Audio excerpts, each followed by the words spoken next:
सौदा के तो शायद ख़ास आदाब ज़िंदगी कहने के नहीं, करने के, ज़िंदगी में शामिल करने के आदाब।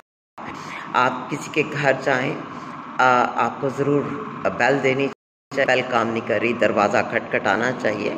हाँ, किसी के घर पर दरवाज़ा ना हो तब भी आपको बावाज़े बुलंद बड़े एहतराम से उसे पुकारना चाहिए।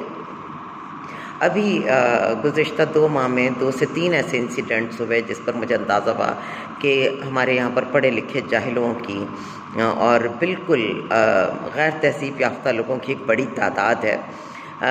हमारे माली से और हमारी मददगार खातून से 2-3 बार गेट खुला रह गया और वो सफाई करने के लिए पिछले हिस्से की तरफ चले गए होंगे। तो स्टूडेंट जो है, मैंने जब उसको मैसेज अपने को किया कि बेटे आप अभी तक पहुँचे नहीं हैं, तो पता चला कि वो ऊपर जाकर रूम में तशरीफ़ फरमा है और उन्होंने नॉक करके बताने की ज़हमत नहीं की। चलिए बच्चे हैं, आप दरगुजर करते हैं। लेकिन हमारी हमसाया खातून दाखिल हुई और वो हमारी कोई बहुत करीबी हमसाया नहीं है।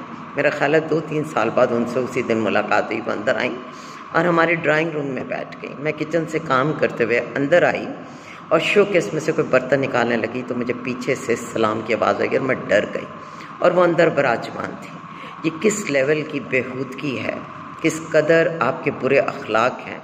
मेरा तो ये ख्याल है कि अगर आप किसी ऐसी जगह पर रहते हैं जहाँ पर गेट नहीं है, दरवाजे नहीं हैं, खुले दरवाजे हैं, तब भी आप मुखातिब को करने के लिए कोई किसी को बुलाने के लिए आवाज़ देते हैं। ये नहीं कि आप बेधड़क किसी के घर में उठ के चले जाते हैं।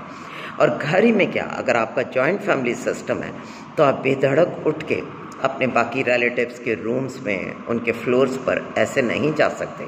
ये अखलाकियात हमें अपने अंदर अब इनकलकेट करने की बहुत ज़रूरत है। बस हम नाम के मुसलमान रह गए हैं। हमें अब अमलन मुसलमान बनने की कोशिश करनी चाहिए कि दूसरों की जान माल इज़्ज़त हमसे महफूज हो। लोगों की ज़ाती ज़िंदगियों में हम इस कदर बेहुदा तरीके से शामिल होने की ज़हमत ना करें तो अच्छा है।